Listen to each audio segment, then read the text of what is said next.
En la noche de hoy, en el estudio de nuestra Confesión de Fe Bautista de Londres de 1689, terminamos con la exposición del capítulo 15 que trata del arrepentimiento para vida y para salvación. Hoy terminamos este capítulo abordando los dos últimos párrafos, los párrafos 4 y 5, que tratan del deber y el resultado del arrepentimiento en el creyente respectivamente.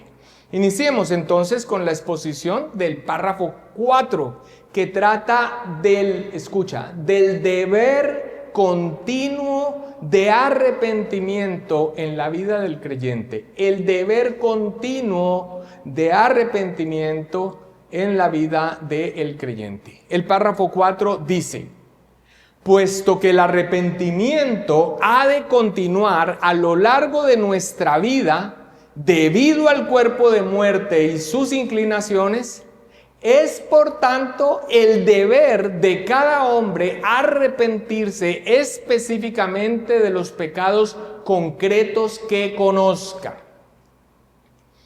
Así como la gracia de la fe, como lo estuvimos viendo en la exposición del capítulo pasado que hizo el pastor Pablo Andrés, así como la gracia de la fe por la cual se capacita a los elegidos para creer para salvación de sus almas, a través de los medios de gracia, esa fe aumenta y se fortalece en la vida del creyente. El arrepentimiento que nos es dado para vida en la conversión también aumenta y se fortalece a medida que el entendimiento de nuestra propia pecaminosidad se agudiza por la obra del Espíritu Santo mediante la palabra de Dios frente a la santidad de Dios.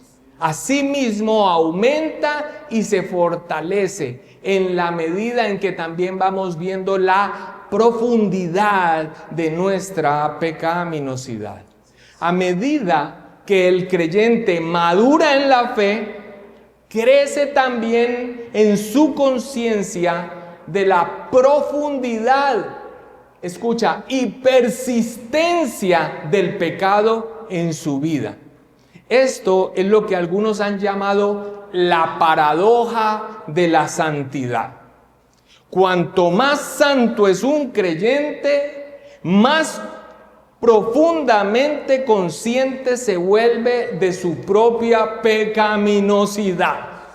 Y es una paradoja porque a simple vista, piénselo, parecería lógico que cuanto más una persona crece en santidad, pues menos pecaminosa se siente. Sin embargo, en la vida cristiana ocurre lo contrario. El creyente más maduro, que ha avanzado en su conocimiento en santidad y que ha progresado en una vida de mayor intimidad con Dios, es también quien más siente y lamenta el pecado que queda en él.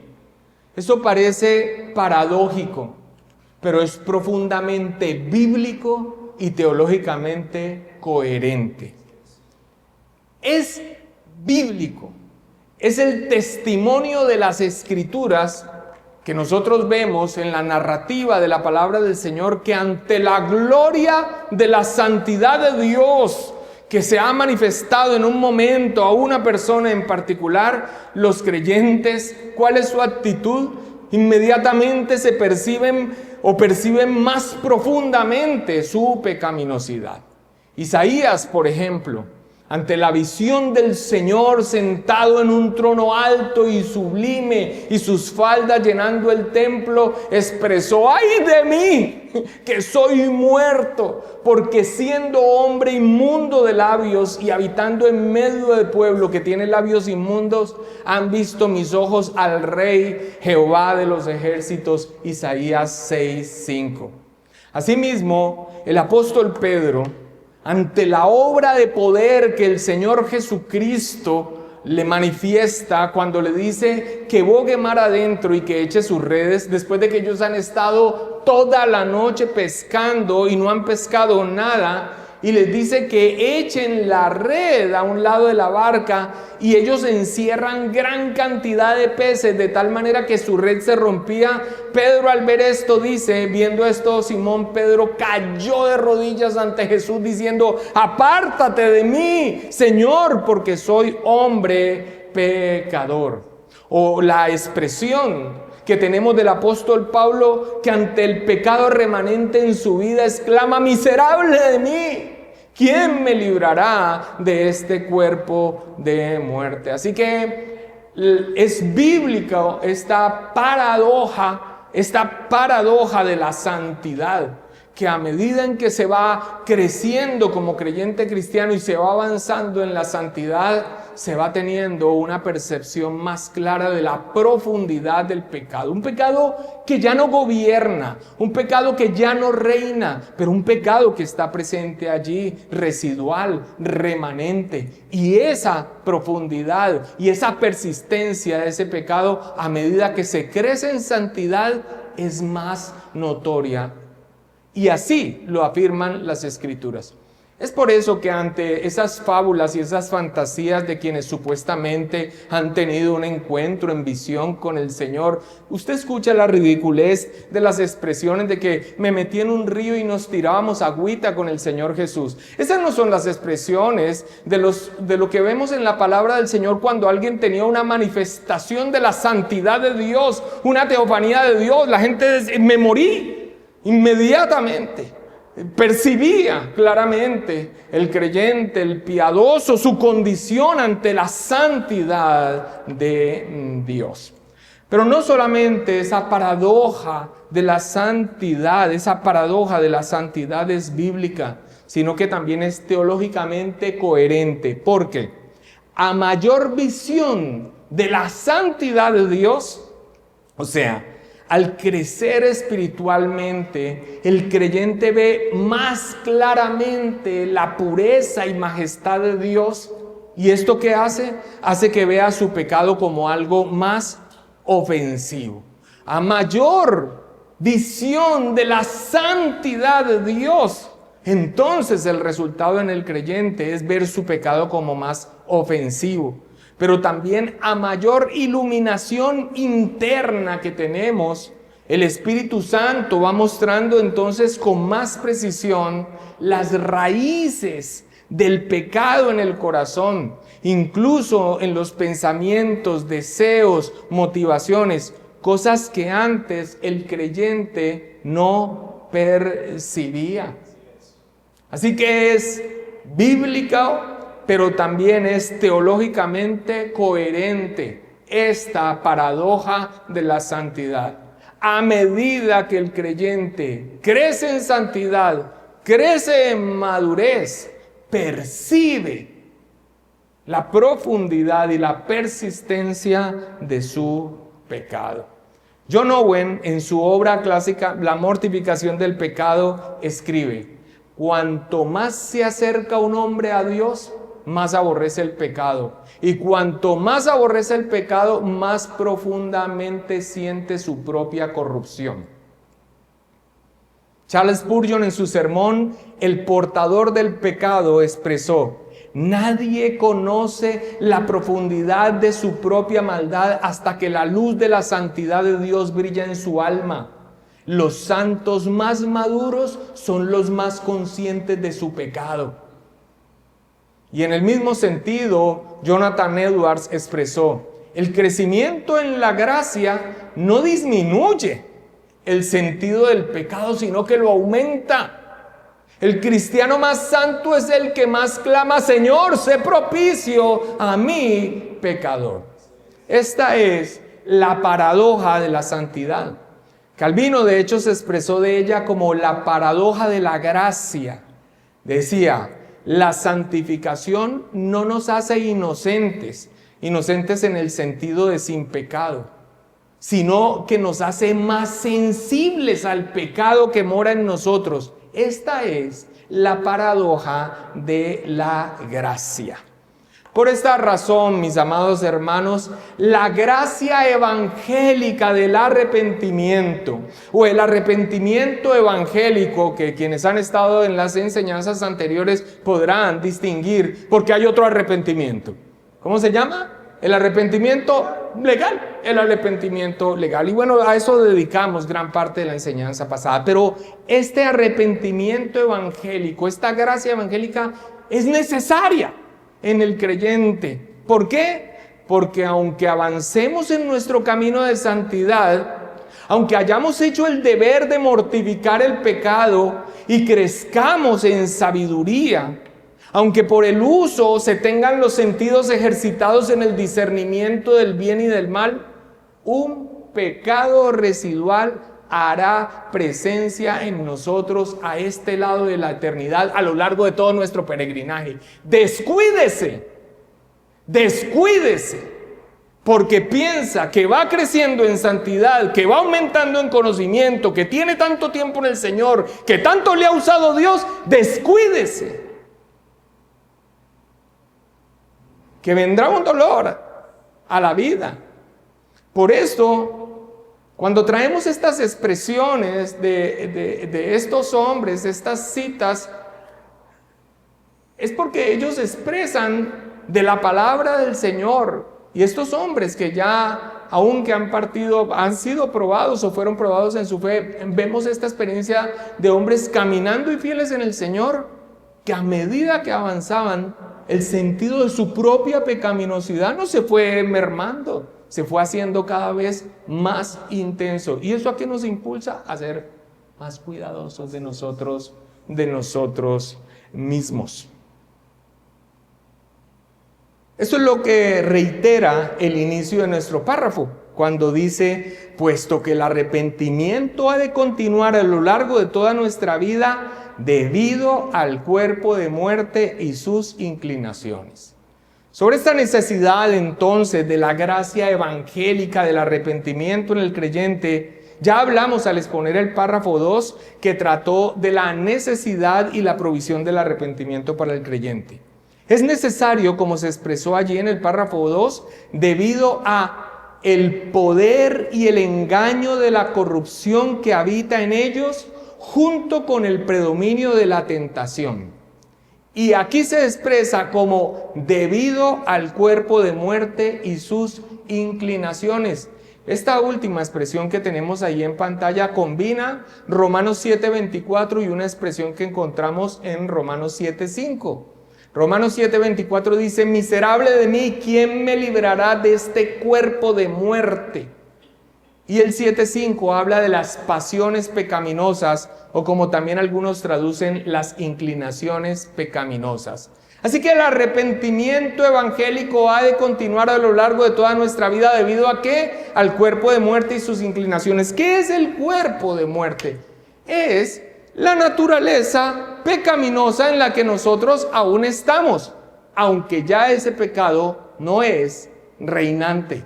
Y aunque nos ha sido dado algo, no que nos haya deidificado, sino que nos ha sido dado algo divino para que nosotros podamos resistir.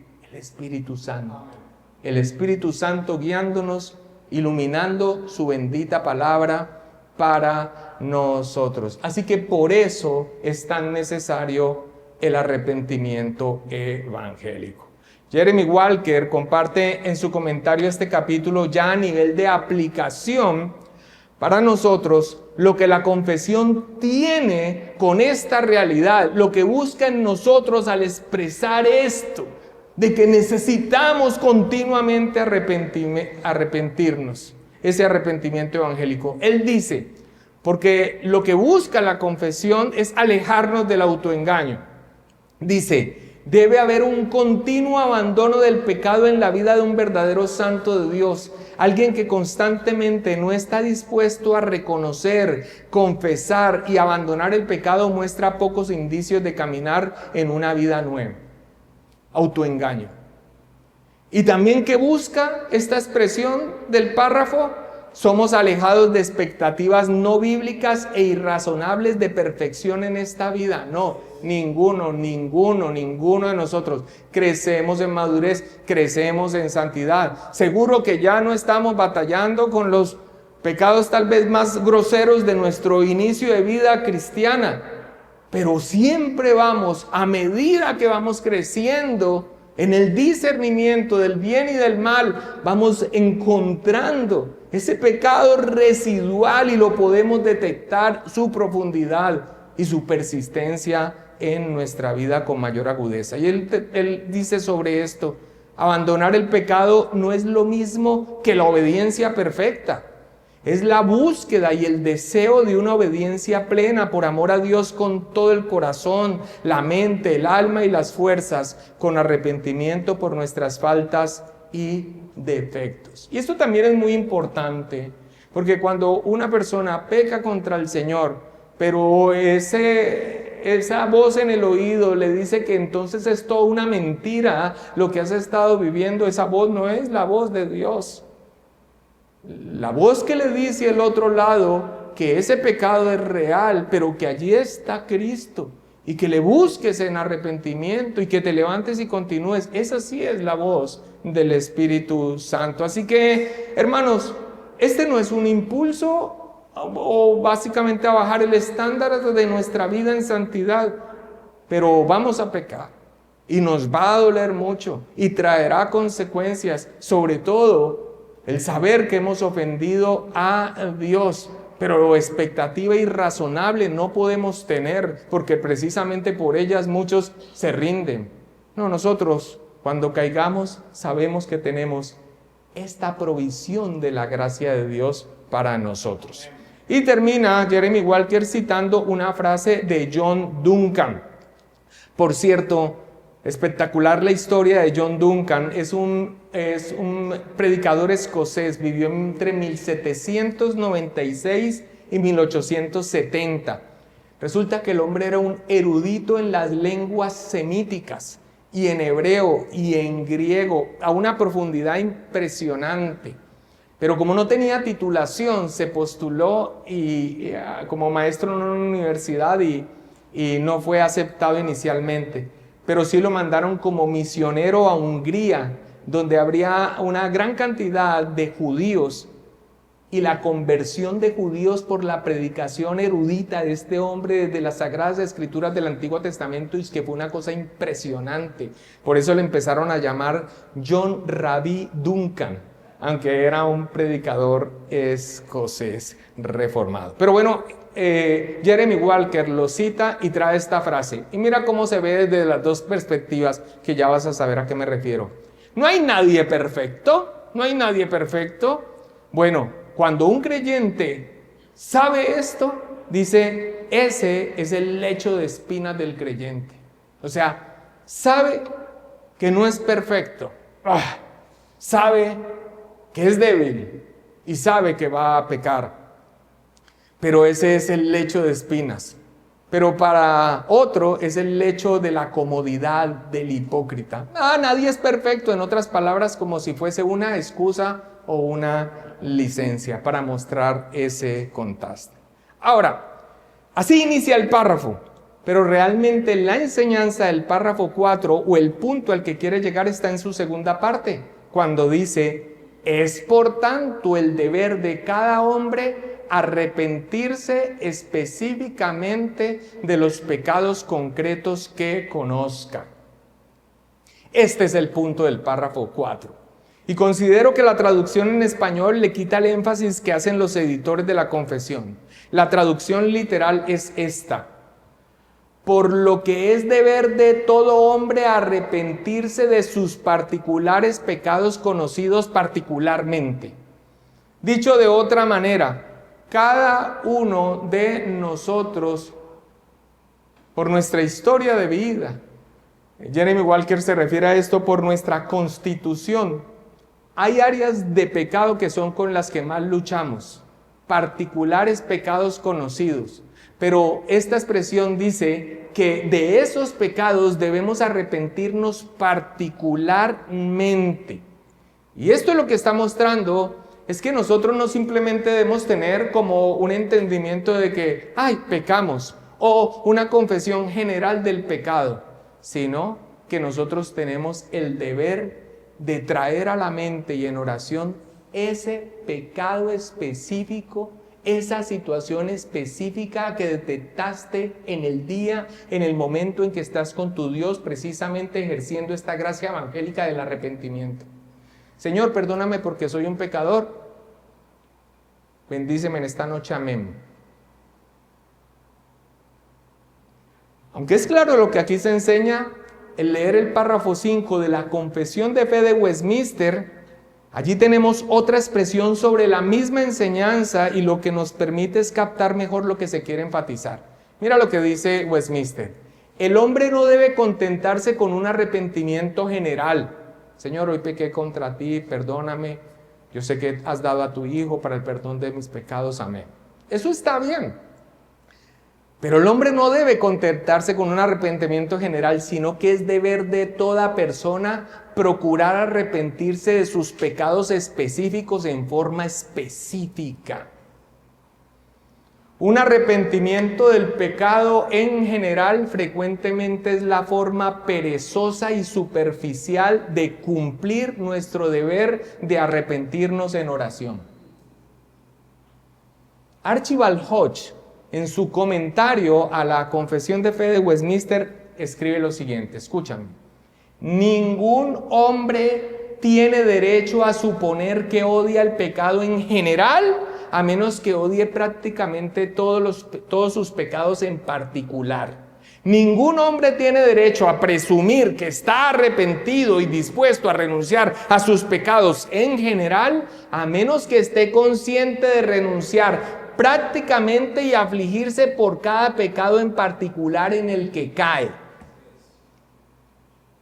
Y los textos de prueba que presentan los editores de la confesión son Lucas 19:8, donde se nos muestra a un Zaqueo consciente de sus pecados particulares y la disposición a enmendarlos. Entonces Zaqueo, puesto en pie, dijo al Señor: he aquí, Señor, la mitad de mis bienes doy a los pobres, y si en algo he defraudado a alguno, se lo devuelvo cuadruplicado.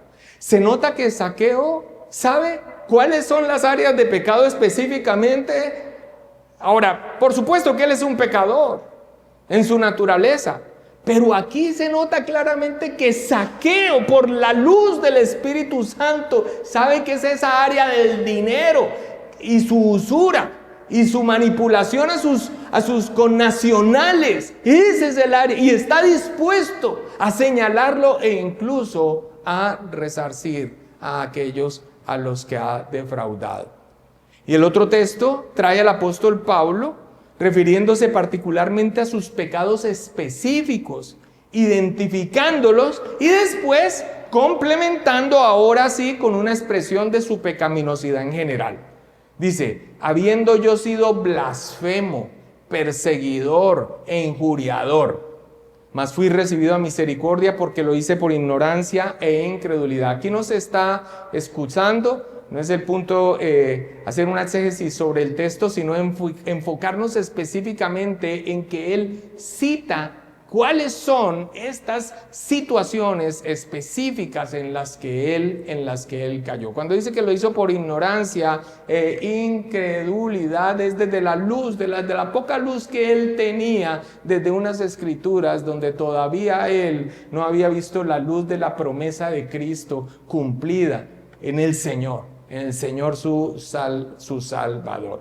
Pero el punto aquí es que él expresa su pecado en particular, y después sí da una expresión más general: palabra fiel y digna de ser recibida por todos, que Cristo Jesús vino al mundo para salvar a los pecadores, de lo cual yo soy el primero. Esa es una expresión general, pero en la otra detalla: yo fui un blasfemo, yo fui un perseguidor, yo fui un injuriador.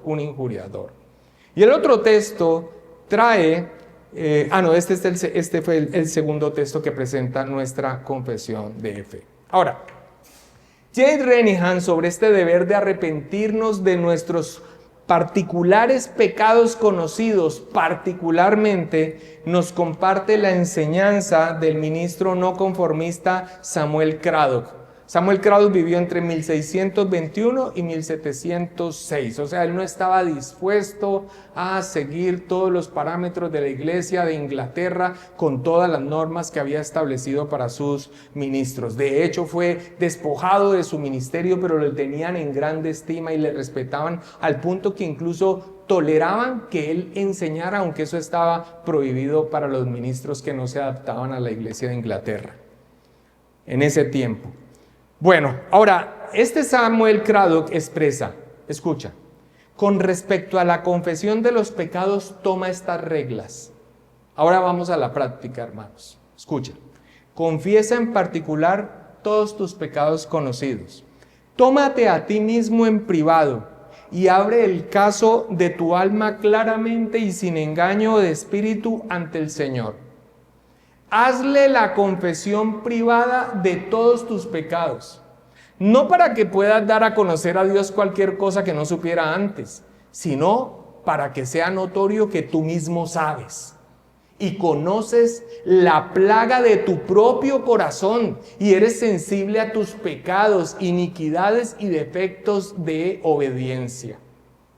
Y viendo que cada uno es culpable de muchos más pecados de lo que puede recordar, aunque nunca examine su corazón y su vida tan seriamente, por lo tanto, cuando hayas confesado humildemente y lamentado ante Dios todos tus pecados particulares conocidos, entonces, con una confesión general, reconoce el resto, es decir, todos tus pecados que te son ocultos, desconocidos, no descubiertos, diciendo como David en el Salmo 19:12, Señor, líbrame de los que me son ocultos, límpiame, Señor, no solo de los pecados particulares que recuerdo y confieso humildemente ante ti, sino también de todos los demás pecados de los que soy culpable de alguna manera, aunque no lo haya notado o ahora no lo distinga.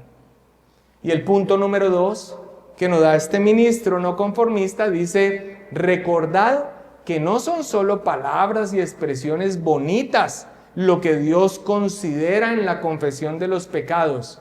Y escucha esta parte que la vimos en la clase anterior, sino que debe haber vergüenza, un profundo sentido y sentimiento del mal del pecado, un odio de corazón contra el pecado, un verdadero dolor por todas nuestras ofensas contra Dios, lo que debe acompañar a nuestras confesiones. De lo contrario, no les son agradables en modo alguno. Y Jeremy Walker expresa, aunque verdaderamente redimidos, nos involucramos en una batalla contra el pecado y debemos identificar, arrepentirnos y mortificar los pecados particulares a los que somos particularmente propensos, nombrándolos y buscando la gracia de Dios para liberarnos de ellos y matarlos.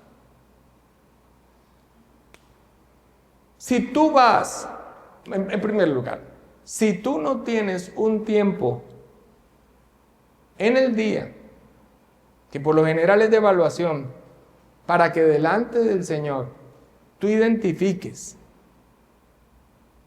aquellas cosas que en el día sabes que están mal contra Dios, que hiciste contra Dios, que ofendiste a Dios. Si no te tomas ese trabajo, vas a tomar al pecado de manera muy general y vas a poder simplemente dar una aceptación de que soy un pecador. Pero si no te tomas el trabajo, no van a estar allí en tu mente. Yo estoy hablando a creyentes en los cuales está el Espíritu Santo de Dios. Pero si tú lo mencionas porque lo identificas, lo tienes allí, el Espíritu Santo hará que lo tengas presente para la próxima vez que estés a puerta de volverlo a cometer, decir,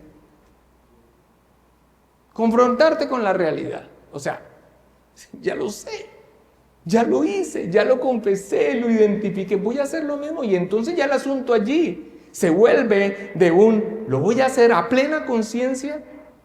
Y creo que la mayoría de los creyentes, y por la luz del Espíritu Santo, eso es lo que ayuda precisamente a ir mortificando el pecado. Pero si no lo identificas y lo numeras, lo vas pasando por alto. Igual, siempre al terminar nuestra oración de decir, y Señor, seguro que he pecado contra ti en muchas otras cosas que en este momento no identifico, pero estoy seguro que así es. Eso muestra también humildad. Eso es entonces lo que nos enseña el párrafo 4. Y nuestro capítulo 15 del arrepentimiento para vida y salvación termina con el párrafo 5 que nos habla del resultado o el fruto del arrepentimiento, de esta gracia evangélica en el creyente.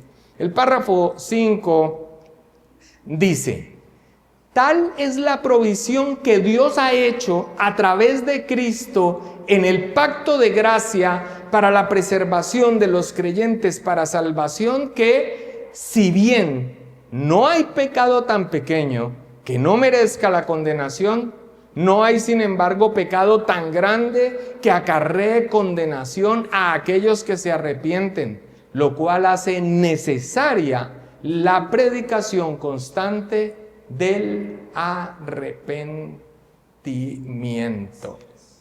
En este capítulo, mis hermanos, y ya a manera como de conclusión de la exposición del capítulo, nos hemos detenido en la gracia evangélica del arrepentimiento que Dios ha provisto para los suyos, tanto para salvación como para el resto de su vida. Hemos recordado a través de él lo que se ha expresado anteriormente en la confesión, que el pecado mora en nosotros, los creyentes, ya no gobernando nuestro ser, pero sí una presencia real, dolorosa, dañina, y que cuando le damos lugar atendiendo a sus tentaciones, ofendemos a nuestro Padre, nos acarreamos su disgusto.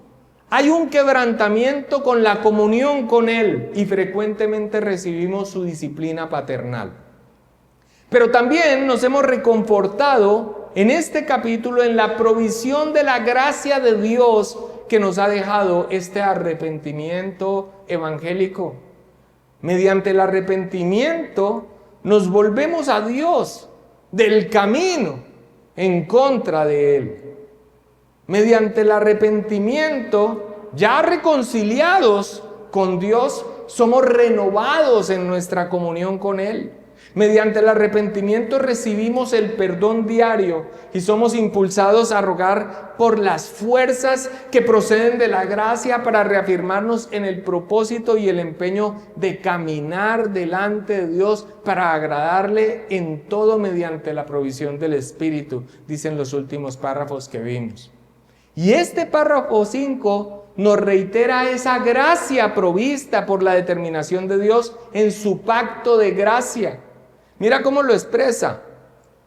Tal es la provisión que Dios ha hecho a través de Cristo en el pacto de gracia para la preservación de los creyentes para salvación. O sea, frecuentemente nosotros no ejercitamos el arrepentimiento porque tiene que ver con el pecado. Y eso implica un reconocimiento de la falta delante de Dios.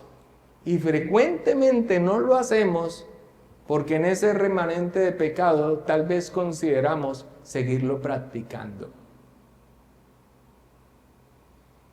Hazte zancadilla a tu propia carnalidad. Exprésalo delante del Señor. Incluso exprésale su fuerza. Pero vocalízalo al Señor, no le vas a informar nada, por supuesto, pero va a estar allí presente. Y no recurrimos frecuentemente entonces a esta gracia. Es un regalo que Dios nos ha dado para nosotros ya en su salvación, para recurrir a Él continuamente. Si no lo hacemos, ¿cómo vamos a crecer? ¿Cómo vamos a identificar y a mortificar? A crecer y a mortificar pecados específicos. La gracia provista, esa determinación de Dios en su pacto, El resultado, el fruto que tiene para los que son de Cristo es el siguiente: preservación para vida eterna. No hay condenación.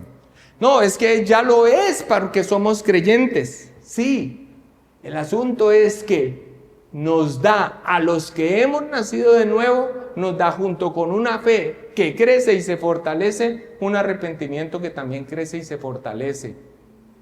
Ese ejercicio del arrepentimiento es usado por Dios para nuestra preservación. No, es que nosotros no nos vamos a perder. Precisamente usando lo que Dios nos ha dejado.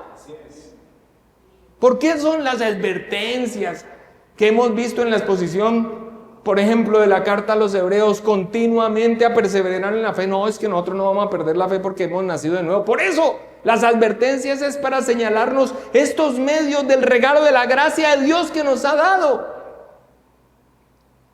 Entonces, el resultado que va a tener el ir al Señor en arrepentimiento, como lo hemos visto, es que seremos preservados para vida eterna. Que no hay condenación para nosotros. Este es el resultado. Los elegidos por Dios han sido provistos con una determinación de la gracia divina de la fe y el arrepentimiento para salvación, y una fe y un arrepentimiento que son crecientes para santificación y vida eterna. Así es como lo expresa al inicio del párrafo. Tal es la provisión que Dios ha hecho a través de Cristo en el pacto de gracia para la preservación de los creyentes para salvación.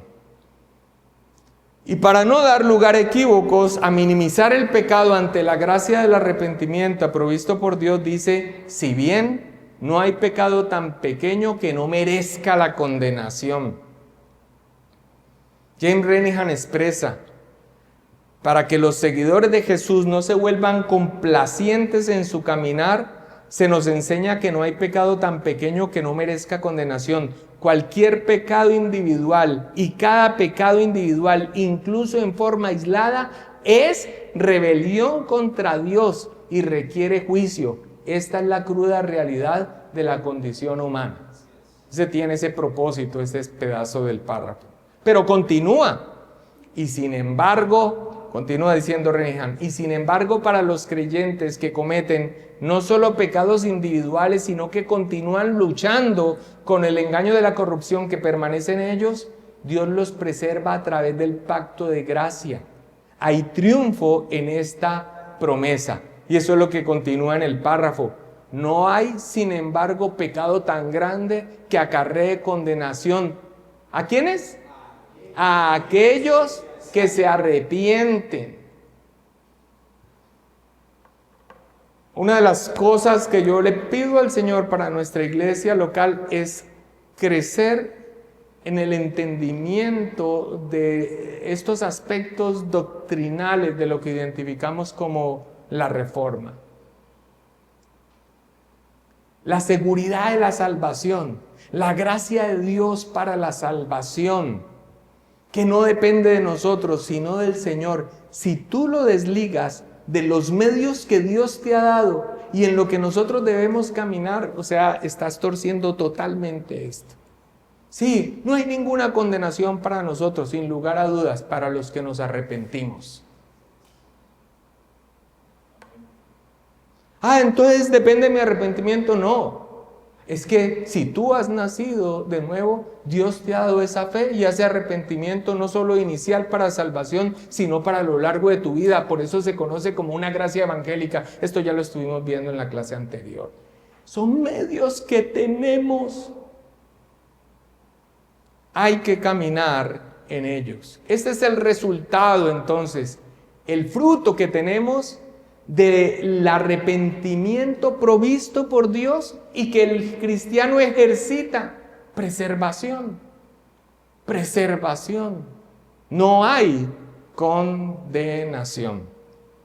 Y James Renihan expresa que al terminar el capítulo con este párrafo, nos sería útil recordar las palabras del 5º artículo del capítulo 11, pues están estrechamente relacionadas entre sí.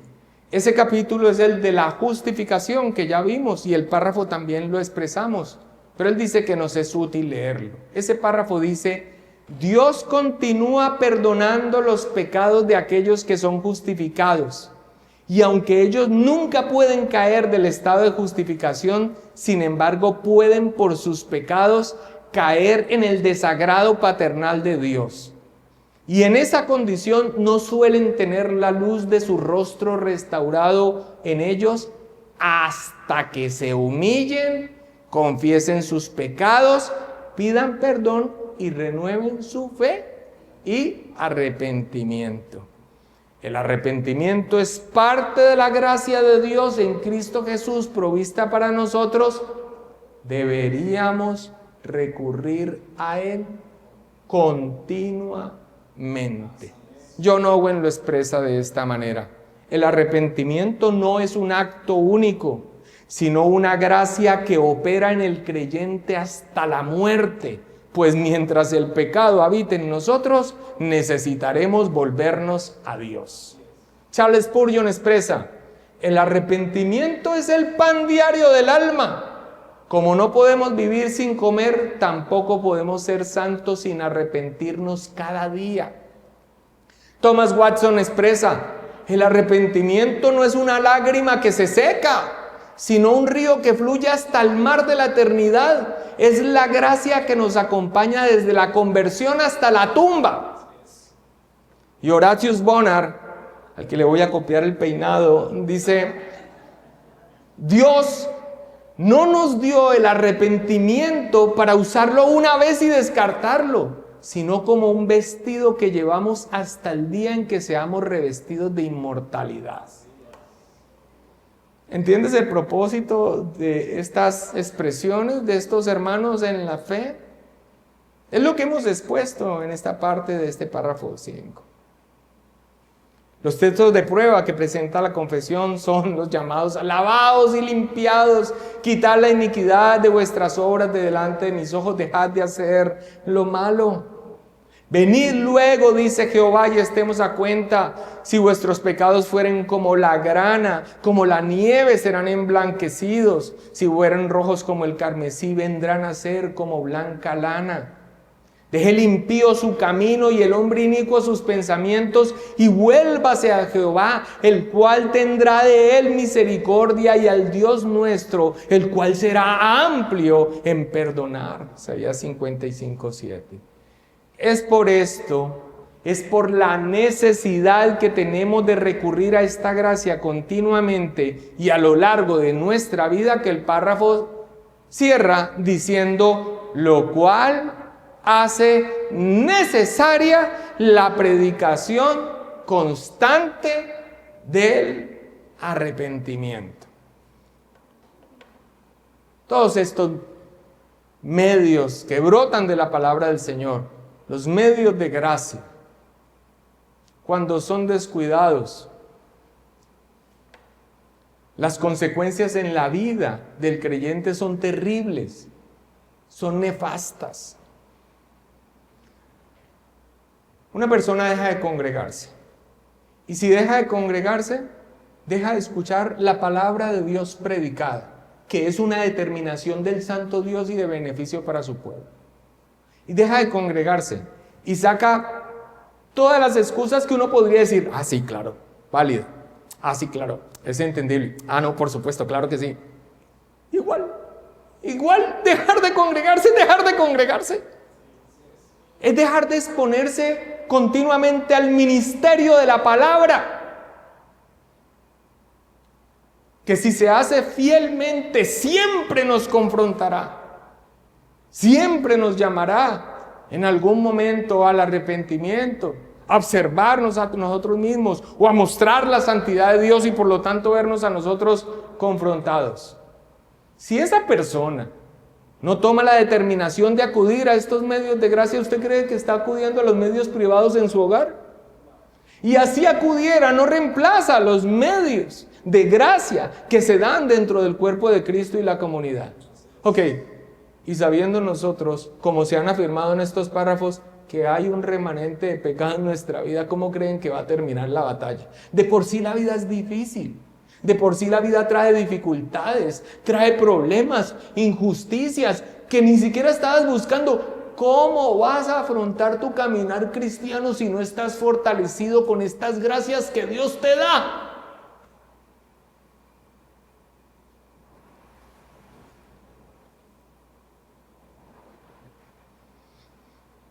Por eso este llamado final en el párrafo de que es necesaria la predicación constante del arrepentimiento. Pero el pastor, mira ya todos los años que tenemos, mira, ya tengo una licenciatura, tengo una maestría, no, pero continuamente.